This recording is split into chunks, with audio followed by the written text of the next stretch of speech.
Okay, everyone, we're going to go ahead. We're going to get started. So we have our guest speaker from Mauney and Associates LLC. And so we're going to go ahead and she's going to do a presentation. Her name is Jeni Rhodes. That's how you pronounce it, right?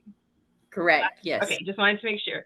And she's going to discuss, so she's the project manager, so she is going to discuss and educate us a little bit more. I know that I've talked to some of our volunteers and they always have questions about, doing a home study. And so she's going to just educate us a little bit more. And at the end, we'll kind of ask questions. If you do have any questions in the chat throughout, I'll go ahead and I'll leave them on the side and then just kind of wait until the end. But I'm going to go ahead and I'm going to let her take it from here. And I'll just kind of admit people as they come in. And as always, if you're in here, I'm going to go ahead and I'm going to put this training for you. You do not have to do that yourself. I'll do that for you. And then if you have any questions, you can just leave them in the chat. And I've already given you, you should be able to share your screen now, Jeni, with us. Okay, perfect. Hello, everyone. Thanks for being on today. I'm excited to share with you all a little bit about what we do as home study assessors and in that role with the state. I'm going to go ahead and share my screen with you guys here. Hopefully it'll work. Okay, can y'all see that okay? Yes. Mm-hmm. Okay, perfect. So like Jaylene said, my name is Jeni Rhodes. I have been with Mauney and Associates since 2008, so quite a long time. Before that, I worked with some child placement agencies throughout Texas, so I've kind of been in different roles throughout the state. But to tell you a little bit about Mauney and Associates, we are licensed by the Texas Department of Family and Protective Services. We are a child placement agency, even though we don't technically place children. And our primary role currently is a third-party vendor providing home study assessment services throughout the state of Texas. DFPS kind of went to this model many years ago to be sure that the home assessment process was more objective and also to kind of outsource it because of how involved it is, if you will, and how stretched thin they are. So we have a large network of providers throughout the state. Many of them are social workers, counselors, therapists, some community educators, but all have embraced the call really to serve families and children in their communities. We have been contracting, like I said, since 2008. We currently submit right at about 2,000 home studies per year to the department and the community-based care brokers throughout the state of Texas. And our goal really is to aid referring agencies in making informed, solid placement decisions, really having enough information to determine what placement would be in the best interest of the child. We're also a performance-based contract. So when we receive a home study at Mauney and Associates, we have certain rigid timelines that have to be adhered to. Obviously, children's permanency really depends on that. And we also want to be sure that our home studies are accurate assessments of the family. Again, so that CPS has enough detail and information to make a good, solid placement decision. These are all of the counties in Texas that we service. Our contracts with DFPS are in every region with the exception of Region 7. But we do serve Region 7 as we have entered contract roles with some of the community-based care brokers like To Engage, St. Francis Ministries, OCOK, Belong, etc. And we provide 3 types of service on this contract. The first is called a Kinship Caregiver Home Assessment, or a KCHA. The second is a foster adopt home screening. And the third type of service we provide is the completion of a HESIG report, which stands for Health, Social, Education, Genetic History Report. The vast majority of the assessment services we provide, though, are that first type. They're kinship caregiver home assessments. So they're really assessing, relatives, fictive kin, individuals identified by the biological family from whom the child has been removed. Like I shared with you all, we are performance based. Our contract states that our studies must be submitted on time, at least 95% of the time. So we have a lot of expert tips that we adhere to ensure that we're meeting that performance measure. We're also required to ensure our studies are submitted 100% error free. At least 90% of the time. Otherwise, the referring agency or DFPS can return that study to us for revision. And then the third area that we're evaluated on is client satisfaction. It's making sure that each client we serve is satisfied with the services that we're providing them, making sure we're communicating well, that we're explaining the process, explaining what we're looking for at the time of that initial phone call to schedule, and making sure that we're being very thorough in how we assess and how we interview each individual living in the home. Do y'all have any questions so far, or just some things you're hoping to learn today by sitting in and listening to this training?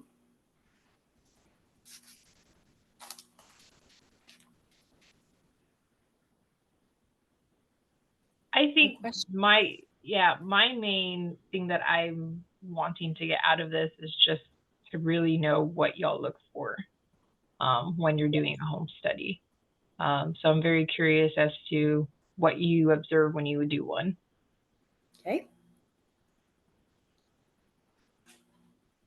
Okay, we'll keep moving. This is very informal. So if you think of any questions, don't hesitate to stop me, and we'll definitely try to answer the questions that you all have. And at the end of the call, I will take some time, to answer any final questions that you guys have. But as you all know, when children have been abused or neglected, DFPS will remove them from their homes to ensure immediate safety.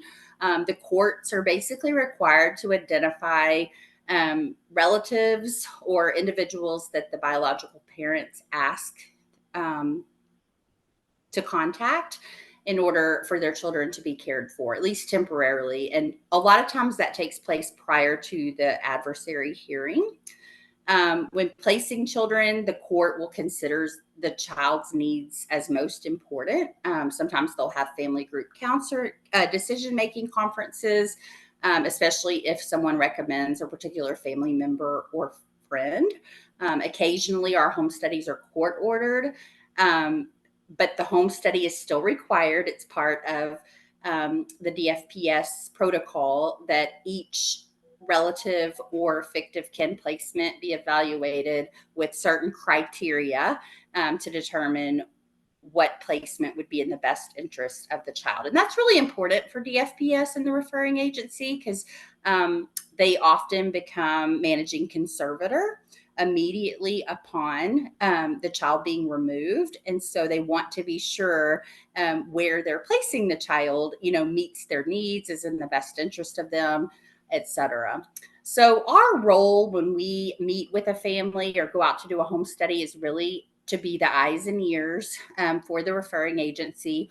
Oftentimes, CPS or the agency that's referred the home study to Mauney and Associates, they have not stepped foot into these homes. So they're really relying on us as the provider to go in, to build rapport with the clients, to really maintain cultural sensitivity, get to know them, understand their history, and then be sure we're documenting any strength and any risk or concern so that those risks and concerns especially can be mitigated before placement ensues.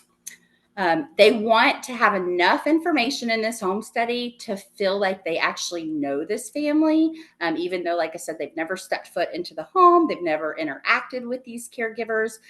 They want to be able to read this home study and understand how they interact, how they get along, how they resolve conflict, how they manage stress, etc. So all of those things are important and play a role into evaluating the family. So at Mauney and Associates, some of the ways we assess the caregivers and household members is, first of all, we think of it kind of like an onion. And if you have an onion, you're kind of peeling back each of those layers until you get to the core of who this family is, how they operate, how they interact, what are their levels of rigidity um, versus separation, how cohesive are they? So all of those different factors play into that home study assessment. And we want to be sure we're peeling back enough layers so that the referring agency really understands who these caregivers are. We do that by interviewing every single household member and caregiver individually and privately, separate from other household members. This is really important, especially as we discuss, sensitive topics like their abuse, neglect history, substance use and abuse, childhood history, criminal history, abuse, neglect history, et cetera. So we want to be sure every person has that privacy to share openly and honestly without any fear of retribution. We also do joint interviews with caregivers being considered, and we do family structured interviews. We use a lot of Likert scale tools. If you were to rate your marriage on a scale of 1 to 10, 10 best, 1 worst, how would you rate your marriage today and why? How do you think your spouse would rate your marriage today and why? And then kind of looking at those different numerical values and asking some follow-up questions to really assess the overall stability of the couple's relationship, the honesty they have with one another, the communication that they share. And we're really not looking for perfect families because no family is perfect. We're just looking for, good coping mechanisms, rehabilitative efforts if they've had some type of significant history in the past. We always use a lot of normalization too of difficult subjects. So for example, if we're talking about the biggest problems in a family, we don't just go in and say, tell us the biggest problem in your family. It's normalizing that subject.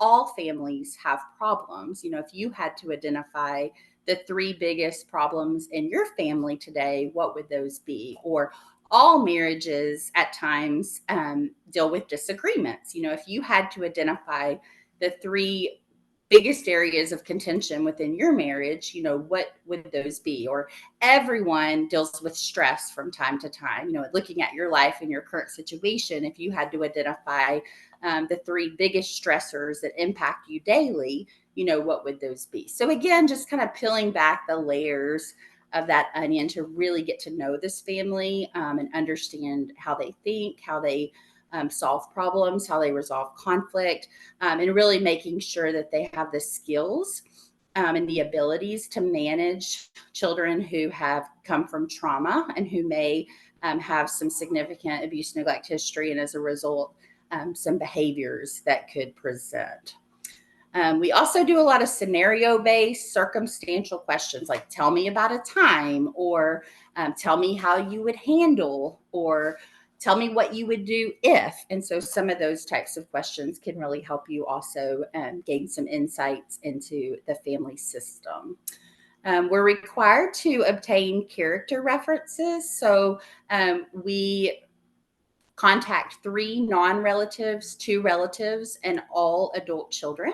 And so those are evaluated as well in regards to the person's ability to sustain and maintain relationships with community members, with family members, with their children. And that can definitely impact the overall placement decision. We use observations. So, if a caregiver shares with us that they're in good health, but we're observing something that seems to be a discrepancy, that would be noted in the home study. Or maybe someone isn't able to make eye contact throughout the home study process, or their hands may be trembling as they're discussing, painful experiences. Those things are really observed and documented into the overall report. Anyone that has a medical condition, a psychiatric history, we are required to obtain a statement of health. So we receive those from the clinician who has been treating the individual currently or historically.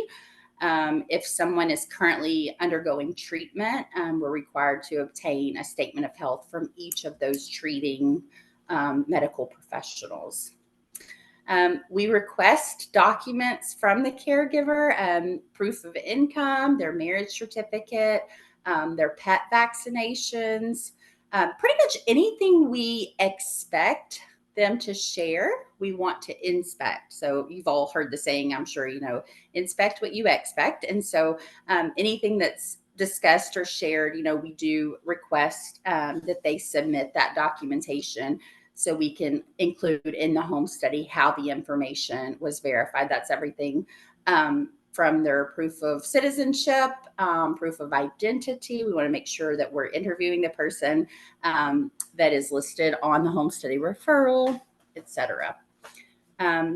We also look at the interactions the caregivers and household members have had with the referring agency staff. Sometimes we'll receive notes on our referrals, that state that there have been concerns with someone's willingness to be open and honest, or maybe their response to feedback and intervention, or maybe there was a history of someone who wasn't protective. And so CPS or the referring agency wants us to specifically address that particular area in the home study itself. So all of that information we receive also play into the home study overall. We also look at the interactions that the family has with the home study assessor themselves. Sometimes this can be a direct replica of how the family may interact with community members, with members of the child's treatment team.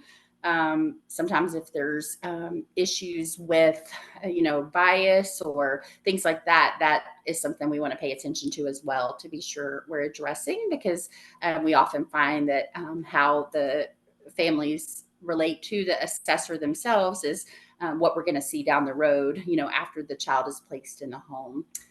We do genograms. I'm sure y'all are familiar with that, where you kind of do a family tree and indicate relationships, from childhood on. Look at health history, look at supports, look at previous relationships, current relationship, children, etc. We do an eco map. This is really to identify their community supports. Some of the families that have completed the Pride training have already been introduced to this topic. And so some of them already have some knowledge in what this will look like. Others, we're kind of using the home assessment tool to educate and share, what these different tools are and why it's important to include those as part of the home study process, so that we kind of understand what their community involvement looks like and their willingness and openness to implement community supports that would be beneficial to the child, especially a child who's experienced trauma. We also train our staff in using like some specific cognitive behavioral type of tools in the home study process. I personally don't like to go into a home and just ask a question, they tell me an answer, because what we find is that often families can tell you what they think you want to hear instead of possibly who they actually are. So I would much rather use some of these tools so I can kind of see the interaction, the communication, the conflict resolution. I can kind of see that in action versus someone just telling me this is how we communicate. So some of the ways we do that, we'll implement tools like the Build a Dream Home. We'll ask them to pretend that they've just won the lottery, and we want them to kind of work together as a family team to build their dream home together. So you can do this with a whole family system. You can do this just with the children or just with the household members, but it's a neat tool to kind of sit back and observe, how they communicate, how they get along. And then you can kind of use that home that they've conceptualized together to go through and talk about some of the rules related to each of the bedrooms or in each of the rooms in the home, kind of understand like who spends time in each room and what some of those unspoken and spoken boundaries and rules look like. You can also kind of understand with asking questions related to the dream home, the types of discipline that are utilized within the home system, and the types of discipline that they feel are appropriate and fair, and kind of get some insights into what that will look like with children coming into that home. We also use a tool like the Plan a Family menu. We sit down with the family and let them know that what we'd like them to do is to plan a family menu together. It has to consist of one meat, one vegetable, one dessert, and one drink. They need to determine where this meal will take place, when this meal will take place, who will be responsible for preparing the meal. And obviously, you all know, when you start to ask individuals to identify one food, a lot of times it can bring up conflict. You can really sit back and assess and observe, the power distribution within the family system and things like that. And then the family log is also a really neat tool that some of our providers used. And this is kind of a snapshot of how that family does their day-to-day existence. So it kind of starts from the first person that wakes up in the home, and it goes in every 30-minute increment throughout the day. And you kind of get an idea as to what that person who woke up first is doing, and what the other members in the family are doing at that same time. And then every 30 minutes, you kind of go through the day to understand how the family interacts, the things they like to do together. A lot of times their community supports will come out in doing that tool. You can do the family log individually with each household member. What you find is families that are very cohesive, very enmeshed. A lot of times their family logs will look exactly the same, even though you've interviewed each person individually and privately. And then families that are more disengaged, more chaotic, their family logs will look very different. And it kind of represents, that this is a family that may not have as solid communication as a more enmeshed type of family. So we do a lot of tools like that to really kind of get a sense of who the family is. Any questions on that?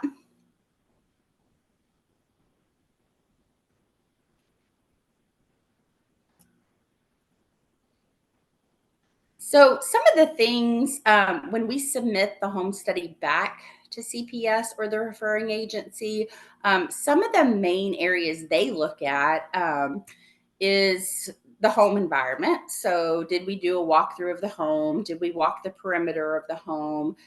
Is the home safe in regards to cleaning supplies, medications, firearms, ammunition, and hazardous materials? And if not, is the family willing to comply with those things so that the children can be placed in that environment? CPS also looks to ensure the family is honest and open about their childhood, their previous relationships, any substance use and abuse history, any criminal or abuse and neglect history as a perpetrator, their current relationship that they're in, was that disclosed, etc. They also look at the family's ability to protect and prevent the child from future harm. This is a huge component in kinship caregiver home assessments. We really evaluate the caregiver's understanding of why the child was removed from the biological family. We really want to gain insights into what their belief is in regards to that removal. And are they in agreement with DFPS's involvement to protect the child from further harm? And a lot of times what we find with kinship home assessments is that not everyone is protective. Some are in denial in regards to the allegations. And this is sometimes a red flag that presents itself, when looking at caregivers to determine which placement would be most appropriate. If somebody doesn't believe the allegations or take the allegations seriously, or doesn't see how, their son or their daughter played a role in not protecting the child, then that could be a red flag, and that they don't feel a sense of it necessary, to protect the child from further harm. So that's something we really want to peel back those layers and evaluate. Some, even though they may not believe the allegations and don't believe that DFPS should have been involved, they still are willing to comply with the rules and make sure that the child is protected from the perpetrator of abuse and neglect, whereas others may not feel like that's necessary. And so you kind of want to understand kind of where they are on that scale of risk. The FPS also looks at their response to intervention, again, like how forthcoming they are in regards to history. If we ask someone if they've ever been arrested and they tell us they haven't, but then there's a rap sheet, a mile long with significant criminal history, even if it's in the past, that's a concern for DFPS because they weren't honest and forthcoming with the information. Other areas that are evaluated are the caregiver's ability to manage, high risk needs, trauma, behaviors that might present, especially for children that have a history of significant behaviors. We look at the caregiver's ability to provide a safe, nurturing environment, their ability to maintain connections for the child. If the permanency plan is placement back with the biological family, then that's something we want to be sure that the caregiver supports and is willing to nurture. If siblings should be placed together, again, we have some families that are like, I only want one of the children in this sibling group. I'm not willing to accept all of the children. And so that's something that the FPS would also evaluate in making sure that children are placed together with their siblings first and foremost. Like I said, in looking at the couple's relationship or their previous relationships or the references that we obtain, you want to see someone's ability to kind of maintain positive relationships throughout their history. We look at physical, mental, and emotional health. Does the caregiver have appropriate ways of handling their stress or handling difficult emotions that can sometimes elicit a negative response? Evaluate their discipline techniques. What type of techniques are they using with their own biological children, and how will that impact the subject children who are being placed in the home? If they're currently using corporal punishment or physical discipline, are they willing to tailor that discipline depending on the needs of the child being considered for placement? Do they understand that even using physical discipline on biological children can still have an impact on the subject child from a trauma standpoint, especially if they've been a victim of physical abuse? So kind of evaluating their ability to adjust their expectations and tailor disciplines that would be appropriate for someone experiencing trauma.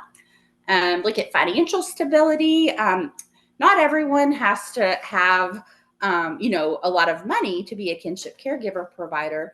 But what we do want to see is that someone has more income than they do expense. And if not, are there resources available to assist them so that they can meet the needs of the child and not be strapped financially? Are they open to accessing community resources and supports? Are they willing to support the permanency plan?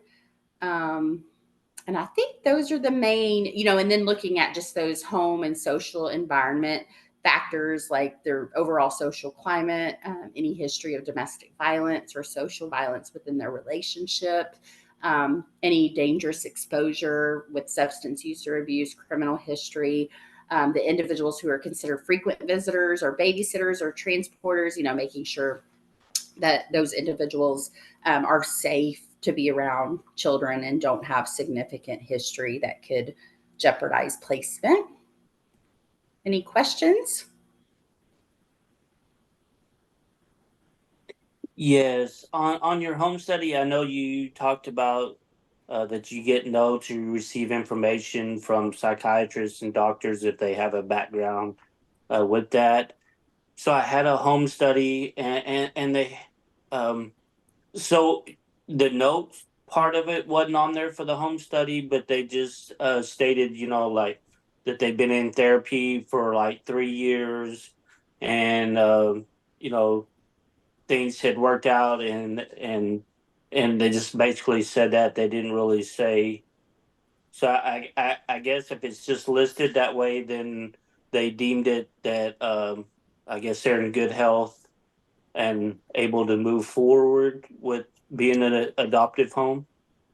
Yeah, it typically depends on how long ago they were in treatment, what the caregiver identified that they were working through as part of their treatment plan. Did they feel it was successful and beneficial at that time? How has their situation or life changed since they were receiving therapeutic intervention? So all of those areas are evaluated. And then, if it's listed as a concern that, a person indicated that they did have a previous therapeutic relationship, then, if it's not current, but it's historical, then basically CPS, when they get that home study back, they can determine if they want to follow up with that statement of health, or if that enough time has passed and there's no current residual effects, requiring that statement of health. So there's some gray area, especially with that, and some subjectivity, if you will, once DFPS gets that study back to determine if they want to follow up with further actions that are needed. Okay, Now, if thank they're you very much. Yeah, that's a great question. If they're currently in treatment, I will say this, or they're on any type of psychotropic medication, to address depression or anxiety, and the person's able to identify, what their triggers are associated with that mental health treatment, then we always should be requesting that statement of health. That doesn't mean we'll receive it by the time the study is due, but it would always be listed as a concern and recommendation so that DFPS can follow up and obtain that before the placement ensues. And again, that Okay. doesn't mean somebody would be denied placement. That Okay. would just, be something that would be evaluated, and we'd want a clinician who has been working with that individual um, to kind of rule out any risk factors associated with their diagnosis or with those triggers that they experience. And then that assessment, we want it to be ongoing, during the placement, to make sure that the person remains in good emotional and mental health. Okay, yes, yeah. Because I had because I know some kids are in treatment homes, and so they're receiving regular therapy, and so they're needing that. And just my concern would be someone that's traumatized and needing therapy, and going into somebody else that's dealing with something and also needing therapy, how that could be maybe not a good situation, or that we know that the home may not last.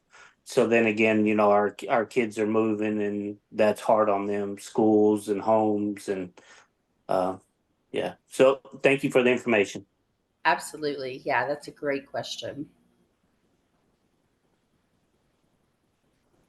And I included in this PowerPoint that Jaylene, I'm sure you'll share with everyone after this call. I could send you a copy, but I went ahead and put the kinship template into the PowerPoint. That way you guys can see every section and every prompt. I know that you all get these studies back and are able to review them, but sometimes the italicized instructions and prompts aren't left in.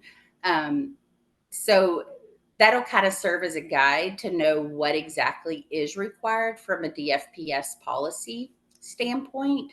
And I'll just kind of show you guys. Oh, I don't know if I can click on it here. Doesn't look like I can. But when you get the PowerPoint, you'll be able to click on it and see all of the red text instructions for each section that will help you understand, what the requirements are.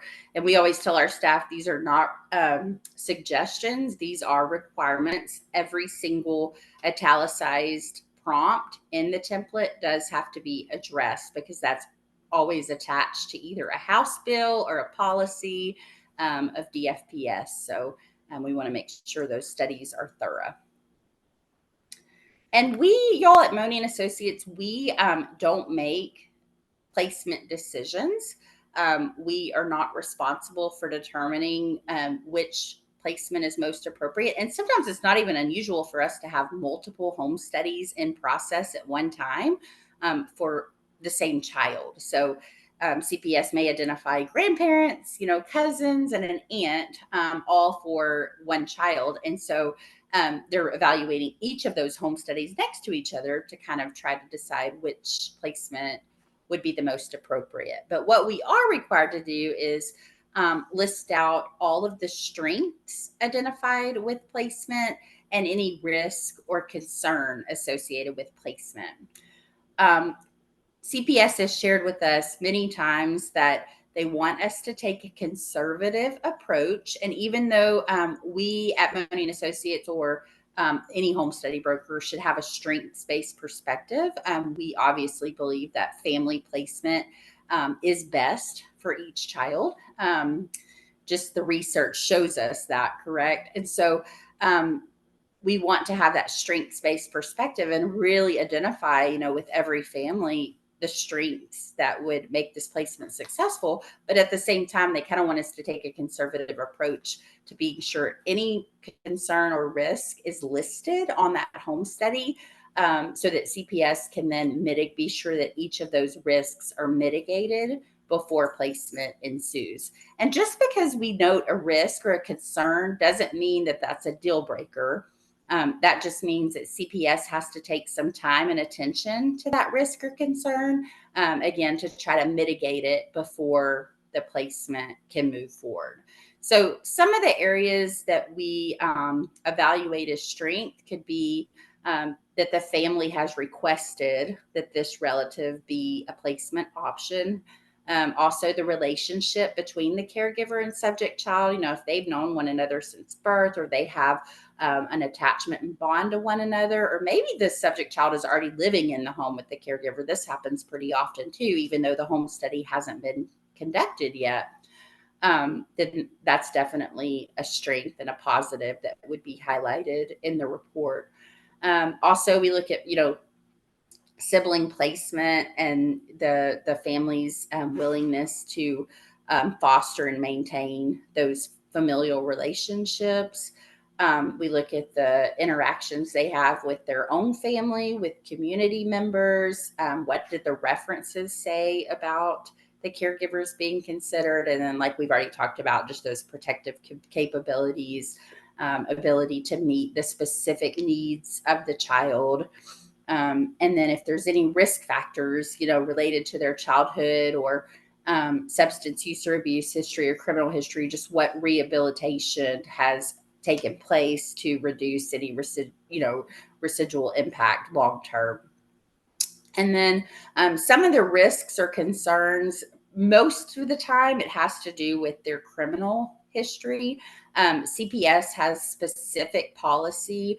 There's like a little chart that any criminal history, you kind of have to look at whether it's a misdemeanor or a felony. You have to look at the time frame and what the charge was, and then go to that little link and determine what further actions are required, whether it's an automatic bar on placement, whether PD approval or kinship safety evaluation would be required.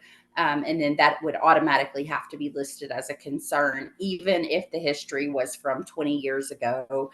And then there was no current risk, just because, like I said, it's the DFPS policy. If the caregivers lived out of state, we're required to recommend that FBI fingerprints be run, especially if they lived out of state in the last 3 years, just because the DPS criminal history checks don't pull out of state history. That only pulls the state of Texas. And then we're also required to list that out-of-state central registry checks are needed if they lived out of state in the last 5 years. And so each state the caregiver resided in, those out-of-state central registry checks would have to be requested and evaluated. And then other concerns that you might see, are related to the home environment. A lot of times those can be mitigated pretty easily. We might document, that there's concerns with the expenses, exceeding the income, and then CPS can evaluate, if there's supports that this family can receive, maybe daycare assistance or a daily stipend to assist with the needs of that child. If the person has, attempted to mislead or been unresponsive to interventions or was not willing to meet to do the home study. Sometimes we run into those issues with caregivers who are not open to the home study process, or not open to sharing information about their history because they don't understand necessarily how their history impacts current placement. And so that's a red flag for DFPS if someone's unwilling to share or talk, unwilling to talk about their childhood or their upbringing and things like that. And then one of the biggest concerns, like we've already mentioned, is just lacking protective capabilities or taking the allegations less seriously than DFPS takes the allegations. So that can be something that can cause concern down the road once the children are placed in the home. So again, when you look at a Mauney and Associates home study and you see, 20 strengths and 20 risks, that doesn't necessarily mean that placement will be approved or denied. All that means is that CPS now has enough information to kind of weigh those out, go through and be sure each risk is mitigated so that this placement can be as successful as possible. Any questions?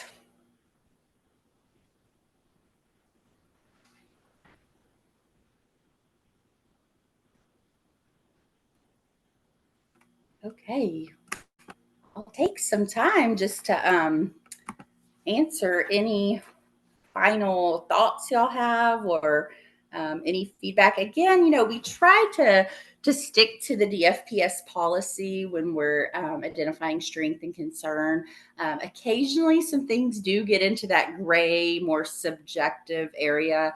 I encourage service providers to just find the strength and possibly concern in those areas that may be gray.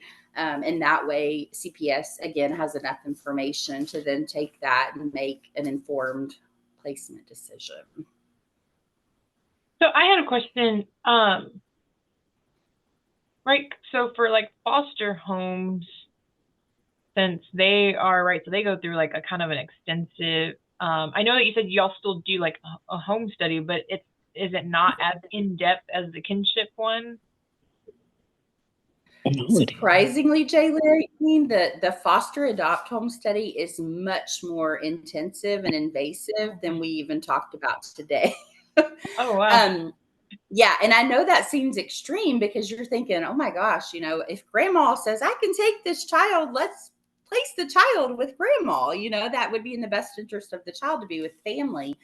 But with foster adopt families not having a relationship with the child, the template is much more extensive. It's a lot longer, and there's a lot of minimum standards that have to be addressed and actually like regurgitated into the template to be sure each of those areas is addressed and assessed. And then I just did have one more. You mentioned, right, so you obviously have to turn in your home study within a certain amount of time. And so there were a few things that were kind of listed. So if you like, so I guess really I'm talking about the documents, right? Because you said that you sometimes you do ask for like a marriage certificate, you ask for pet vaccination. If those are not able, if they're not able to give you those within the timely manner, I mean, is that something that they can still then provide after y'all's done? Okay. I was curious. Yeah, and we always let the family know, if they're unable to locate those or provide those during the home study interviews, they can always text us that information even after the visit takes place. If for some reason they can't provide, then again, that would just be listed as a concern. Although Miss Smith reported to be married and, on this date in this county, it's recommended that the marriage certificate be viewed and verified. And then CPS can toss that out if they don't feel like that's important to the placement at all, which a lot of times they don't for that particular area. Got it. I know kinship means family, but is it possible to have a child in a non-family home, but be able to be considered a kinship placement? That's a great question. So yes, Jeffrey, they absolutely can be considered either kinship, which would be like the relatives, or fictive kin, which would be Okay. non-relatives, but still kind of fall under that kinship category where they can still get certain supports and financial benefits, etc. Thank you. We have a lot of kiddos in fictive kin placement. I think right now the state has a goal. I don't know if it's statewide, but I've heard multiple counties talk about wanting to be sure at least 39% of their children are placed in kinship relative placement. And that means relative or fictive kin, which is a wonderful goal. I'm hoping they can continue to work towards that. And down the road, even 50% would be amazing. Right. Is this helpful for you all? I'm sure y'all get questions consistently from families, wanting to know like why their home study was denied, or kind of wanting to understand maybe why placement didn't occur as quickly as it should have since they were a relative. I mean, does this kind of help understand like the process that they have to go through in order to be approved? Yes, and uh, I've had some denied or had license removed, or not having a home being licensed because of something in the past or because of an accusation. Is that any related to anything that you do, or is that just really totally separate? It could be, yeah, so that's more for foster adoptive families. Like I said, Okay, those requirements and the criteria is even more stringent, when we're looking at criminal history, or we're looking at reference reports, or maybe what their adult children say, during those conversations. That can really impact a family's ability to be licensed, with some of that negative feedback or criminal history creeping in. okay. But for kinship, I feel like there's a little bit more leniency with those families in just trying to mitigate. Like if we can mitigate, then CPS is going to do their best to do so to get that child in a relative placement. Okay.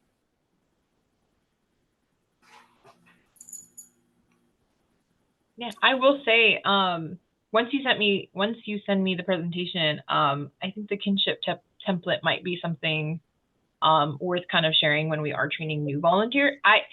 Let me just say, I didn't think it was as intensive as, like, I really thought that y'all went and y'all looked more so at the home. Like, I guess I really didn't think that y'all looked so much about the person, but like we talked about, like, when we first got on, the department is responsible for this child, so I can see why they just want to make sure that where they're being placed is fully, there's an assessment on them. So I think that's very helpful for our new volunteers to kind of understand why it's not just easy to be like, yeah, you're going to go stay with grandma, and kind of just has a lot to do with, like you said, like their mental health, making sure that health-wise as well, they're able to provide. I mean, I can only imagine a grandparent having a lot of health issues. That doesn't really seem that's going to benefit the child if grandma cannot really, walk as good, things like that. So that's kind of where I think like you're doing what's the best interest of the child, and sometimes that's not always relatives because of different scenarios. So I think that might be very helpful for our volunteers. Yes, I agree, Jaylene. And some things, like that are not a concern as long as the family can identify like a backup plan to meet that need. If somebody doesn't have transportation, not a big deal, but how are you going to get the child to their medical appointments? Are you willing Right. to use public transportation, or do you have a family member that can help you? So it's just kind of digging a little deeper to understand how they're going to overcome the barriers that may present. Yeah. Well, those are all the questions I have. I don't know if anybody else has any other questions.